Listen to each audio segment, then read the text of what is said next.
Dans l'une de mes dernières vidéos, on a vu ensemble comment maîtriser les verbes à particules séparables en allemand. Alors, si tu n'as pas encore vu cette vidéo, ce serait intéressant pour toi d'aller la visionner. Suite à cette vidéo, j'ai reçu de bons commentaires et surtout des commentaires des gens qui voulaient bien évidemment la suite de cette vidéo, c'est-à-dire la liste des 30 verbes à particules séparables. Cette vidéo va t'aider à parler plus naturellement, bien évidemment, et surtout à comprendre les Allemands dans la vraie vie. Alors, bienvenue sur le rêve allemand, moi c'est Baruch. Le but de cette chaîne, c'est de t'aider à parler un allemand fluide et authentique. Ici, tu trouves des méthodes simples, des explications claires et des vidéos qui te font gagner en temps. Alors, abonne-toi dès maintenant et fais partie de la meilleure communauté d'apprenants de la langue allemande. Et sans plus tarder, voici la liste donc des 30 verbes à particules séparables les plus utilisés. Alors, je les ai classés en 4 catégories. Pour ne rien rater, je t'invite à rester jusqu'à la fin de cette vidéo. Commençons déjà par la première partie. En allemand, beaucoup de verbes à particules séparables sont utilisés pour parler de comment l'on se déplace. Et voici donc les plus fréquents. Numéro 1,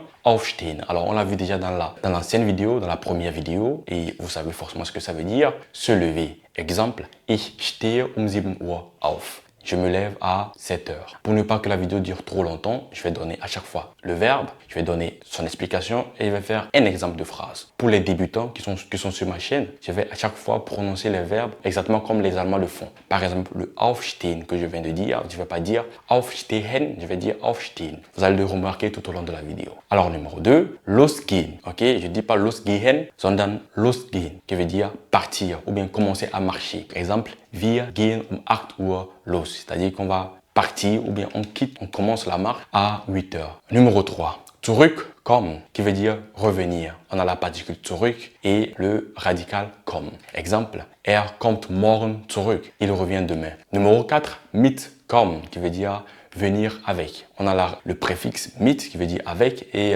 le radical kommen. Exemple, kommst du mit ins Kino? Est-ce que tu viens au cinéma? C'est-à-dire, est-ce que tu viens avec nous au cinéma? C'est-à-dire, ich gehe ins Kino. Moi, je vais au cinéma. Est-ce que tu viens avec moi? Donc, kommst du mit ins Kino? Très bien. Numéro 5, weggehen. Ça veut dire s'en aller. Exemple, ich gehe jetzt weg. C'est-à-dire, je pars maintenant. Ces verbes sont indispensables car ils reviennent tout le temps dans les conversations. Surtout quand tu organises quelque chose ou quand tu planifies une rencontre dans ta journée. Deuxième partie, la communication et les échanges. Sixième verbe, anrufen. Anrufen qui veut dire appeler. Appeler au téléphone, bien évidemment. Exemple, ich rufe dich später an. Je t'appelle plus tard. Numéro 7, zurückrufen. Ça veut dire rappeler. Rappeler au téléphone, bien évidemment. Ok? Alors, comme vous pouvez le constater, alors, la particule zurück collée à un verbe, un radical veut dire refaire une action. On est ici dans l'exemple de appeler. Quand on ajoute le radical zurück à appeler, qui est rufen, zurückrufen, ça veut dire refaire l'action d'appeler. Donc, rappeler. On avait vu plus haut, zurückkommen, qui veut dire revenir. On a le kommen qui veut dire venir, mais lorsque zurück s'ajoute à kommen, cela devient refaire l'action de venir, donc revenir. Kannst du mich später zurückrufen? Peux-tu me rappeler plus tard? Numéro 8, vorstellen, qui veut dire présenter. Also, ich stelle dir meinen Freund vor. C'est-à-dire, je te présente mon ami. Alors ici, je ne dis pas mein Freund, je dis mein Freund.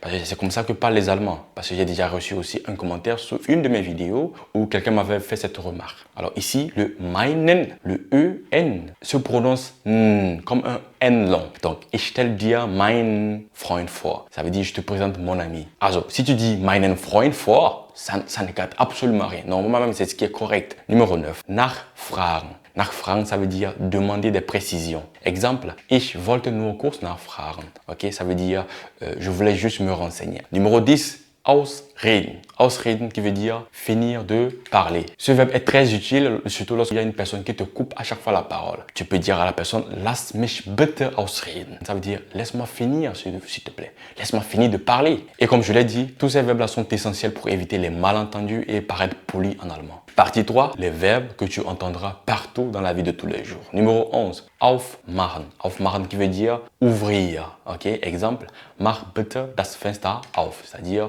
ouvre la porte, s'il te plaît. Nee, la fenêtre. Das Fenster pour la fenêtre. Die Tür pour la porte. Ok. Numéro 12, zumachen. Zumachen, c'est le contraire de aufmachen, qui veut dire fermer. aufmachen, ouvrir, zumachen, fermer. Ok? Donc, on a à la base le verbe machen qui veut dire faire. Maintenant, quand on ajoute un préfixe à ce radical, ça change complètement de sens. C'est la particularité de la langue allemande. Numéro 13. Einschalten. Einschalten, ça veut dire allumer. Un exemple, schalt bitte das Licht ein. Ça veut dire allume la lumière. Numéro 14, also le contraire maintenant de einschalten, ausschalten, qui veut dire éteindre. Schalte den Computer aus. Ferme l'ordinateur. Ou bien éteins l'ordinateur. Éteindre. Numéro 15, mitbringen. On a déjà vu mitkommen qui veut dire venir avec. Ici maintenant, on a mitbringen, apporter. Apporter avec soi. Exemple, ich bringe einen Kuchen mit. C'est-à-dire, j'apporte un gâteau. Numéro 16. Vorbereiten, qui veut dire préparer. Il y a zubereiten, qui veut dire cuisiner. Je ne l'ai pas mis quand même dans cette liste. Ici, le vorbereiten, ça veut dire préparer sous forme de s'apprêter. Exemple, ich bereite mich vor. Je m'apprête, je me prépare. Mais on peut aussi dire, ich bereite das Abendessen vor. C'est-à-dire, je prépare le dîner. Et là, on peut l'entendre dans double sens. Soit tu cuisines, soit tu prépares l'ensemble du dîner. À boire, à manger, la table, tu dresses la table et tout. La compréhension peut différer. Numéro 17. Abwaschen. Le verbe là a un synonyme qui est plus connu des uns et des autres qui veut dire spülen. Un exemple de phrase avec abwaschen, ich wasche das Geschirr ab. Ça veut dire je fais la vaisselle. Mais on peut aussi dire ich spüle das Geschirr. Numéro 18, aufhören, qui veut dire arrêter. Exemple, hör auf zu reden, arrête de parler. Alors ces verbes sont tellement quotidiens que tu peux les placer dans presque toutes les conversations sans réfléchir. Vraiment toutes les conversations. Et enfin, voilà maintenant quelques verbes séparables pour exprimer les émotions ou les attitudes. Numéro 19, sich aufregen, ça veut dire s'énerver. Les verbes qui commencent avec sich, ce sont les verbes réflexifs. Les verbes réflexifs, comme en français, se laver, c'est un verbe réflexif. En tout cas, il y a une énorme palette de grammaire que je vais couvrir sur cette chaîne. Bien, je peux dire que je suis à mes débuts. Vous pouvez aller sur ma page YouTube, vous allez voir mes anciennes vidéos. J'ai commencé il y a 2 ans, quand je finissais mon A2. Et j'ai commencé cette chaîne YouTube que j'ai dû arrêter par après. Et j'ai commencé il y a de cela maintenant 1 mois et demi ou 2 mois. Il y a beaucoup de choses qu'on va apprendre ensemble. C'est pour ça que je vais t'inviter encore à t'abonner si ce n'est pas encore fait. Et voilà. Donc je disais, sich aufregen, ça veut dire s'énerver. Exemple, reg dich nicht auf, ne t'énerve pas. Reg dich doch nicht auf. Ça fait très allemand. Si tu vois quelqu'un parler comme ça, la personne est vraiment très intégrée. Voilà, je dis ça, je dis rien. On continue. Numéro 20, sich freuen. Ça veut dire se réjouir. Alors, par contre, ce verbe n'est pas un verbe à particules séparables. Ok, c'est un verbe juste réflexif. Mais je l'ai mis juste pour contracter avec sich aufregen que j'ai mis plus haut. Exemple, ich freue mich auf das Wochenende. Ça veut dire je me réjouis du week-end. Numéro 21, sich vorstellen. Ça veut dire s'imaginer. Alors, on a déjà vu le verbe vorstellen qui veut dire présenter. Ich stelle dir meinen Freund vor. Ici, maintenant, sich vorstellen, ça veut dire s'imaginer. Je stelle dir vor, imagine. Mais j'aimerais ici donner un autre exemple. Ich kann mir das nicht vorstellen. Pour dire, je n'arrive pas à m'imaginer cela. Alors, numéro 22, aussehen. Ça veut dire avoir l'air. Exemple, du siehst müde aus. Pour dire, tu as l'air fatigué. Numéro 23, aufpassen. Aufpassen, ça veut dire faire attention. Exemple de phrase, pass auf. Ok, ça veut dire fais attention. Pass auf. Numéro 24, zuhören, ça veut dire écouter, mais écouter attentivement. Exemple, hör mir bitte zu. On peut aussi dire tout simplement hör zu, c'est-à-dire écoute attentivement, hör zu. Numéro 25, mitmachen. Mitmachen, ça veut dire participer. Exemple, machst du beim Spiel mit? Participes-tu au jeu? Numéro 26. Abschalten. Abschalten, ça veut dire déconnecter, se détendre. Exemple, am Wochenende schalte ich ab. Am Wochenende schalte ich ab, ça veut dire le week-end, je me déconnecte. C'est-à-dire que je ne suis pas disponible. Hein? Je me détends. Numéro 27, weitergehen, ça veut dire continuer. Alors, cette particule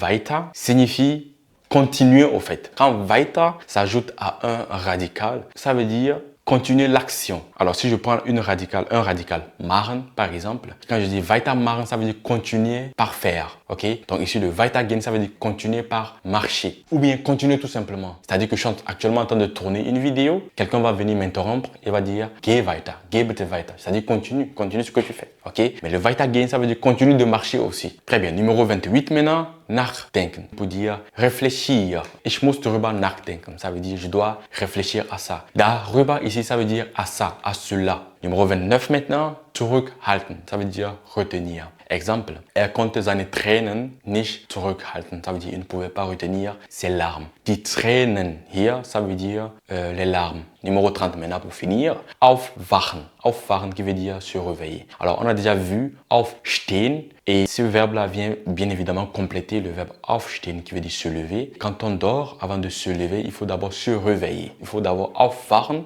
et ensuite aufstehen. Voilà, donc tu connais maintenant les 30 verbes à particules séparables les plus utilisés en allemand, selon moi, bien évidemment. Et cette liste n'est pas exhaustive, comme on le dit. Il y a encore d'autres verbes comme aufschreiben, nachsprechen, überreden, anziehen, ausziehen, umziehen, abholen, hinlegen, etc. Ok? Si tu veux progresser encore plus vite, je te conseille de revoir cette vidéo plusieurs fois et surtout de pratiquer, surtout de répéter. Ok? Et si tu n'as pas encore vu la première vidéo sur comment maîtriser les verbes à particules séparables, je la mets juste ici ou ici, je ne sais pas trop. Merci de faire partie de ma communauté et